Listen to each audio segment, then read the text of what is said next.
We're there. We're live.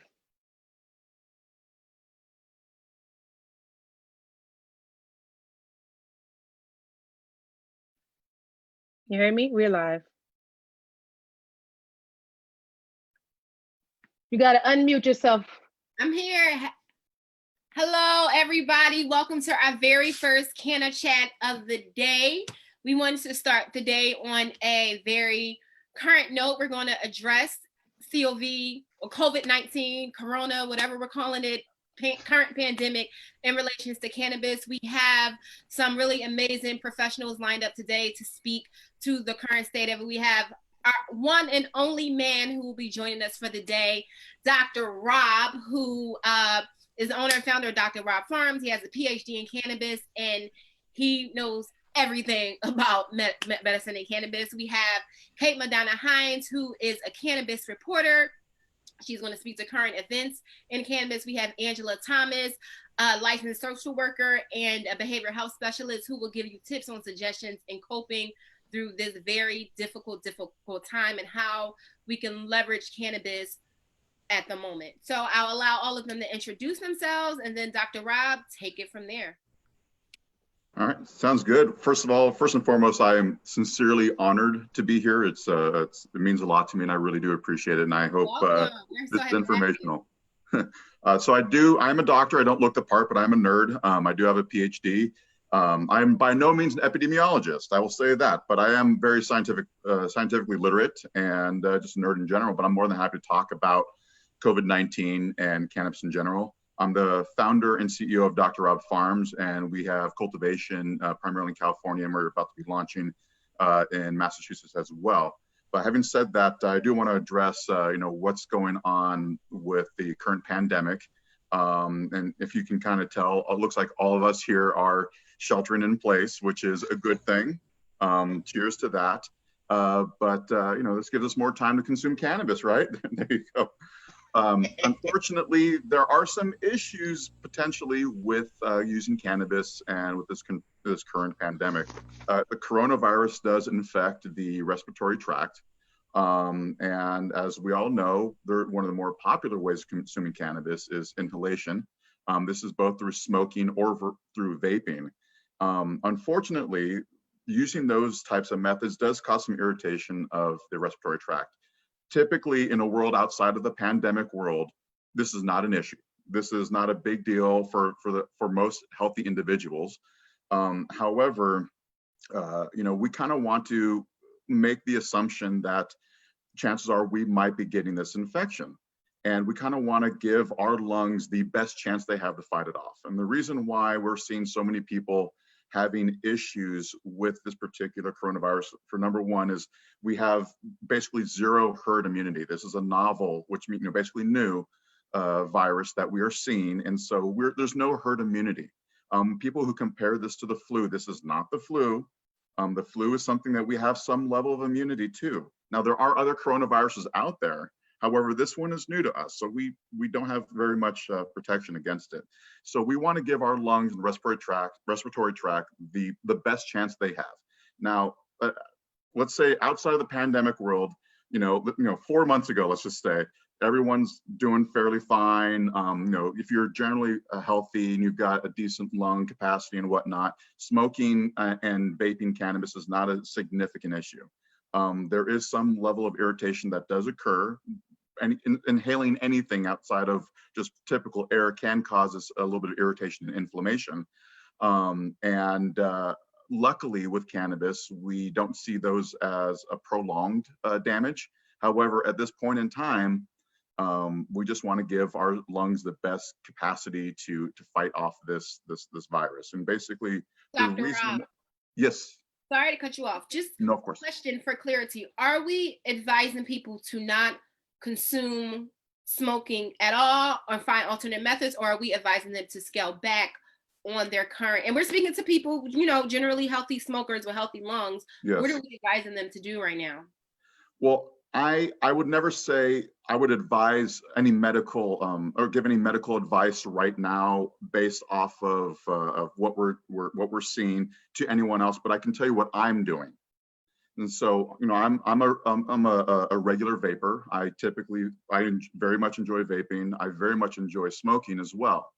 However, I have switched to primarily edibles and topicals at this point. And also sublinguals. One of the things that's kind of nice about inhalation and consuming this medicine via inhalation is you feel the effects relatively quickly. It can be 30 seconds, 90 seconds, 2 minutes potentially, or for some people 10 minutes. Whereas with edibles, you don't feel the effects right away. And one of the big differences also with consuming edibles is those cannabinoids are now going to be processed through your liver.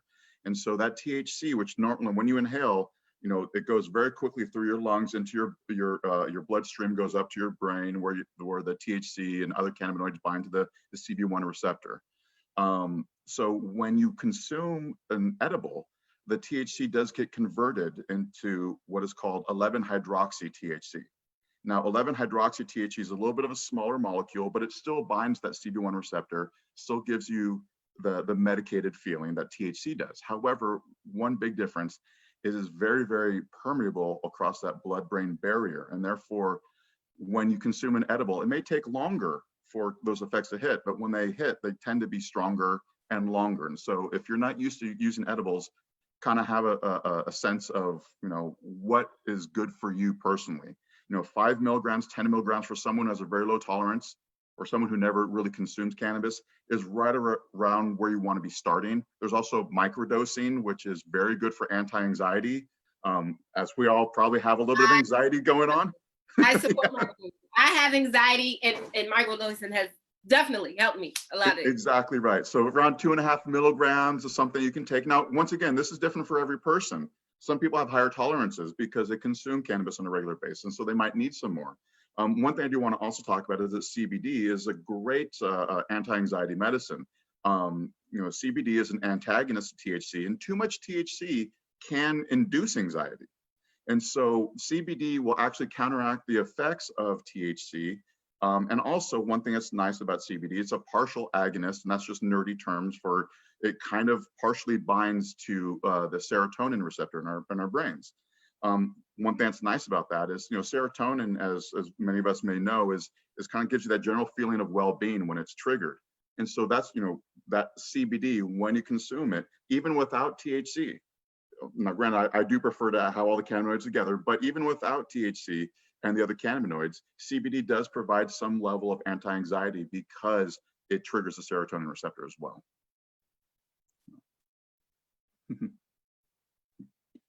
That's a lot. Well, I can go keep on going. So it's just unfortunate because we don't know what the next few months or life is going to look like after this. So do you see a change? Do you think there will be a general change in the way people are choosing to consume cannabis? I think after the pandemic passes, I do believe that a lot of people are going to revert back to the methods of consumption that they are used to. And right now with what we're dealing with, this is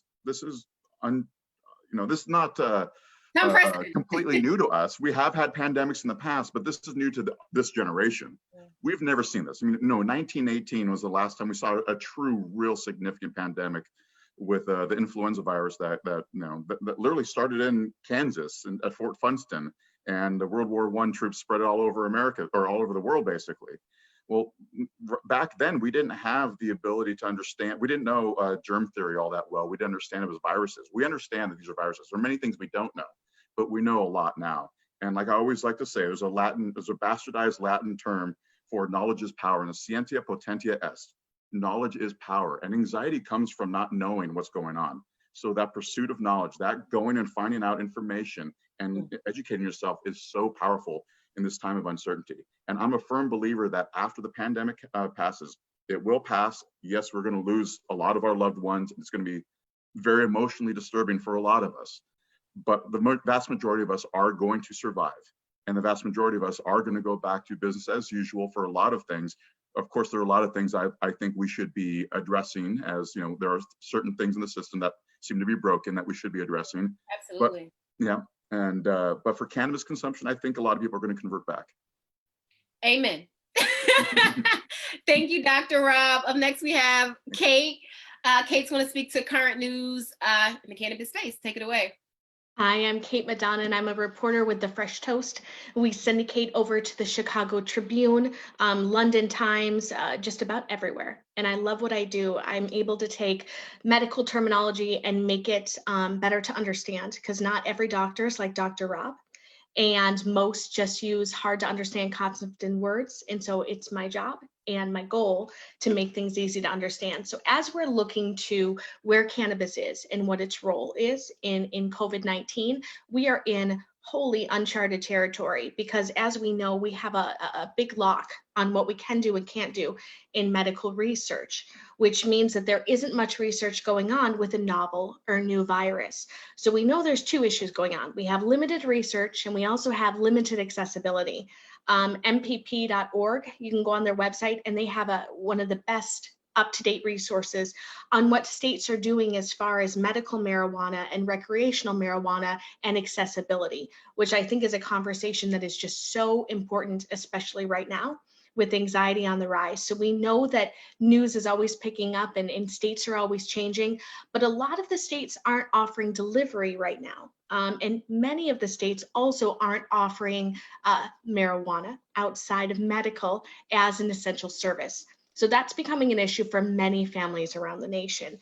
Additionally, if you look at NORML, NORML.org, they're a wonderful organization, and they focus on accessibility with marijuana as well. And they've got some really great up-to-date news. We know that marijuana and CBD both work really well for inflammation. So I know of two doctors right now who are having conversations in how can marijuana help with lung function, not being, of course, digested with a vape pen or smoked in any way, because we don't want to irritate the lungs with COVID. But we know that marijuana does have some healing properties with inflammation. So that's something that I know two doctors are looking at right now. And I suspect in about 6 to 9 months, we'll know a lot more. But I think the big questions we should be asking is marijuana continuing to be as accessible to families that need it? And number two is, are we investing in research or allowing research to happen? So we know we're only in phase 1 of this pandemic, unfortunately, and there's usually 4 phases or 4 waves, as we call them. And with those 4 waves, there's a lot of good that can happen between 2 and 4, because we don't yet know how long those waves are going to be. So I think writing to your legislation, and encouraging them to allow research to happen. And there is good research out there right now. The University of Iowa is doing research on an aging population with marijuana and CBD right now. And it's the first of its kind research. And the University of Iowa is looking at not only accessibility with marijuana, they are also looking at, does marijuana have the potential in populations that are having trouble with mobility to help with that mobility? So think of how that could help people coming out of COVID and who are struggling to get back to normal. So it's a very important study. You can fund the study and you can participate in the study by going to the University of Iowa's site. Kate, for clarity, we have someone asking for you to confirm the npp.org website. Can you repeat that? Yes. So it's M as in Mary, P as in Paul, P as in Paul.org. And if you go npp.org, okay. MPP, you're welcome. And it's under the issues tab. If you go to issues and then medical marijuana, there's an entire spreadsheet on safe access, which I think is really vital and important right now to know. Gotcha. You also mentioned the University of Iowa. Is that a particular website that we should? Yeah, I'll go ahead and I'll send you a direct link to the study after this, Awesome. Or I'll try to do it when I'm on mute. Perfect. Yes. Thank you, Kate. Thank you. You're welcome. Angela, with such hard, trying times, as Dr. Robb mentioned earlier, emotionally, this is going to take a toll on a lot of us, whether we're affected directly or inadvertently. We're all going to be affected in some way. And I know you wanted to speak to some health tips and suggestions on coping through this time. Good afternoon, good morning, depending on where you are. Tiana introducing me. My name is Angela. I am a licensed social worker living in the state of Pennsylvania. I'm one of those essential staff workers working in the hospital as a medical social worker for the last 5 years. So I just want to talk about like anxiety and stress and how we cope with that, because every day is ever changing, and it's ever changing every hour. And we've never kind of experienced anything changing so rapidly, affecting so many people globally. So one, before I start, I just want to do really quickly, if we could do just a moment of silence for everybody that's affected um, by COVID-19, whether it be personally, professionally, everybody's life has been transformed in some way. Either you're working at home, either you're not working, either all of your kids at home, either you're not going to the store or doing what you usually did, in the past. If we could just take maybe 5 seconds for a moment of silence, just tune in all of our thoughts and then move forward from there.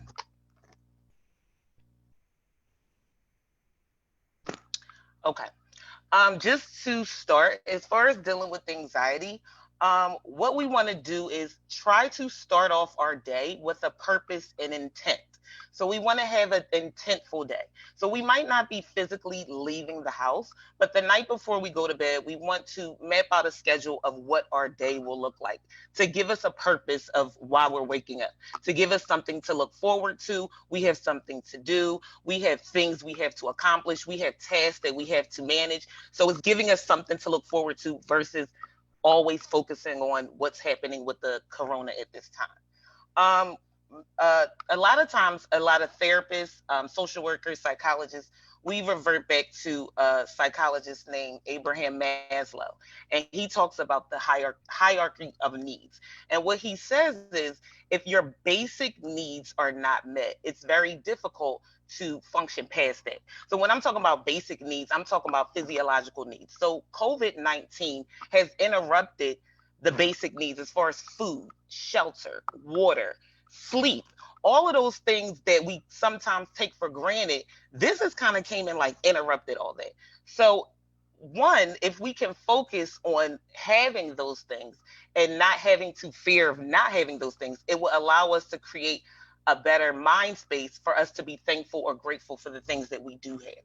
So just want to focus on the fact that you do have shelter, the fact that you are able to eat, the fact that you are able to get a good night's sleep, even if it's frustrating that you're not able to go outside, or you're not able to get your hair done, or you're not able to go get your weekly massage or things like that. Next, we want to meditate, pray, or focus with silence, complete silence, at least for 5 to 10 minutes before we start our day. We kind of need to tune everything in. We need to focus. We need to practice our good breathing. And we kind of want to try to do that when maybe everybody is asleep. Maybe if you have to get up early, that earlier, because now that the kids are home and the husband's home or the wife's home and everybody's working at home, it can be a little bit frustrating. But we want to try to take time out of our day to focus, and preferably in the morning, to kind of tune in and be able to get our day aligned. And that would also work with having a day with intent, because now that you're focused and you're quiet, you're actually planning and maybe possibly thinking about, okay, what is my day going to look like? Turn off the news, please. Turn off the news. Turn off the news. It can be a lot. Checking in the morning, because you kind of want to know what's going on. If you're in one of those shelter in place states, sometimes you may wake up and at 4 o'clock, everything is going to close by 5 o'clock. So you do kind of need to know what's going on, but it's not something that you want to be focused on all day, every day. It will drive your emotions. In social work and in therapy, in psychology, we have something called vicarious trauma. And what it is that you experience someone else's trauma to the point that you are displaying emotions as if you experienced that trauma. And we saw that a lot with the 9/11. We have experienced that with the mass shootings. So we do kind of want to manage our emotions, and in doing that, we do have to turn off the news. It's nothing wrong with being informed, but we don't necessarily have to follow it all day. Every single person that catches corona, every single news network, it will be draining at the end of the day. Like Dr. Robb and Kate talked about, there is a lot of research in Pennsylvania. I could say in July of 2019, the state allowed for medical marijuana to be used for treating anxiety and post-traumatic stress disorder. Now, that was a huge win for mental health and behavioral health. But like Kate was saying, because of this COVID-19, the data isn't there to necessarily support. So there's conflicting resources. Some people say it is good, some people say it's not good. Some people say, okay, well, medical marijuana is only good for short-term fixes and not necessary for long-term because it can produce a addiction factor. But then I feel like people are addicted to psychotropic medications, and the opiate epidemic actually displays that. So you do have different personal opinions. I would say definitely follow your medical professional.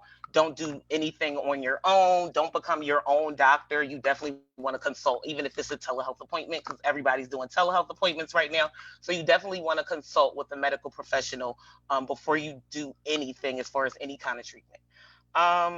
Take time to focus on what you do have. Like I said earlier, it's easy to focus on what you don't, but take time to focus on what you do. If you have a loving family, focus on that. If you have a roof over your head, focus on that. If you have friends that you might not be able to see, but y'all can do like a Zoom gathering is what we're doing right here.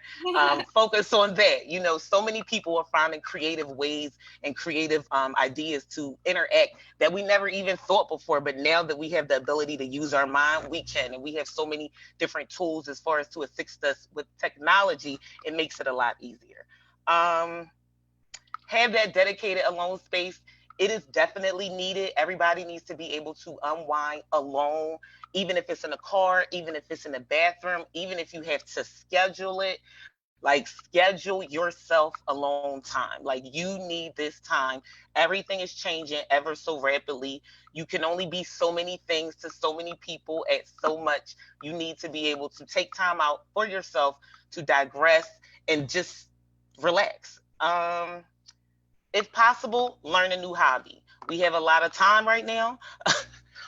There's so many classes and so many things that you can take advantage of online, where you can increase your skill on so many different topics, even just being more knowledgeable about different things, not necessarily having to master a skill, but just understanding things differently. You have the time to do so. Be connected with family. Try not to stay alone. At the end, if you do need therapy, therapists, mental health professionals, behavioral health professionals, we're all out there. It's actually a really good time to do therapy right now because everybody's doing this telehealth, and you don't have to feel like, you know, scared or nervous about sitting in front of somebody. A lot of people don't even want to talk to therapists because they don't want people sitting in front of them. Mute your screen and just start talking, and you will find that that would help you out a lot. That's kind of all I have. If you need me, I don't really necessarily plug big brands, but if you guys need me, you can always hit me up in athomaslsw@gmail.com. And that's that. Thank you. To piggyback off of the therapy thing, I know, guys, a lot of guys and gals, or gals and guys, I know a lot of states are offering free resources and free therapists. I know, for example, the state of New York, I believe 6,500 therapists volunteer their services for free. I will find that link. We'll find that link and send it out to everyone. We'll also provide the contact information and following for Dr. Robb, Kate, and Angela. Thank you all for your time. We'll be here all day. Thank you for starting the day off on this very necessary note.